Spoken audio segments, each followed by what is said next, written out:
Children and parents gathered on the forecourt of the Civic Centre in Hillingdon earlier this month to voice concerns with council plans to close local authority-run nurseries across the borough. Parents say the decision is devastating for the children, and were worried that there weren't enough private nursery places in the borough to accommodate them all. We spoke to one affected parent who had helped to set up the protests taking place. I'm one of the parents that has organised this, yes. So the council has decided under special measures on the 4th of August to close down all the council-run nurseries. As it has been done under special measures, there's been no consultation with the community or the opposition for that matter. So effectively they've marked their own homework and have said, okay, that test is good enough to shut down these nurseries, and this impacts 102 children across the borough and 29 staff, all of whose roles have been terminated. There are private settings, and I think as we've surveyed the parents, we have found that only 30% of parents have been able to find a private setting that's right for them. The sorts of barriers that we're seeing are cost. So as an example for myself, if I send my children to a local private nursery, I immediately have a price increase of £1,000 a month for 2 full-time children. Likewise, we have children with additional needs or low-income families where they simply are not able to have their requirements catered to, or they simply can't afford nursery. So the discussion that some parents are having are, well, actually one of us isn't going to work, or we're both having to reduce our hours. And it really impacts not just lifestyle, but kind of the family dynamic and careers for the long term. And at such short notice, it's just not practical to deal with, especially when in the background we've got a cost of living crisis. At the time of recording, the council said the planned closures would go ahead before the end of the year. It said the 3 centres cost council taxpayers more than £500,000 annually.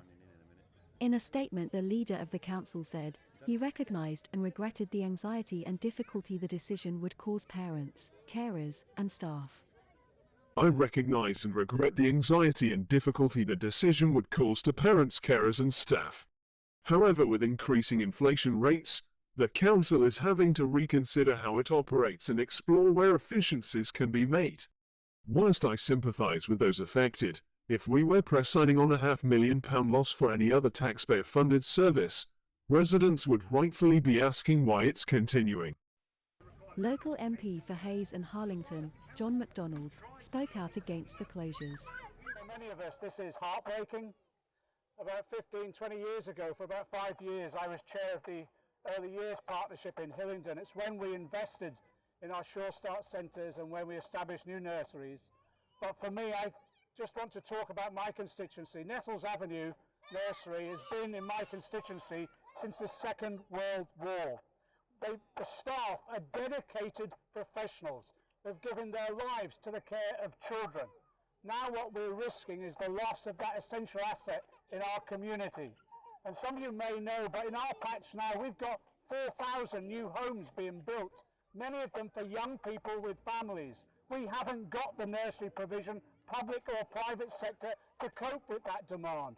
This decision that they're forcing through with virtually no consultation, in my view, is completely irrational. That's why it's so important that we force them to think again, engage in a discussion with us, but also just make a rational decision and not one based on some short-term profiteering that they're looking at. I'll back this campaign all the way until we win. In the time since we recorded this video, the council issued a new statement announcing that plans to close local nurseries had been stopped whilst the council reviewed its decision. Residents say the council's latest statement is not enough, and they will continue to protest until their voices are heard.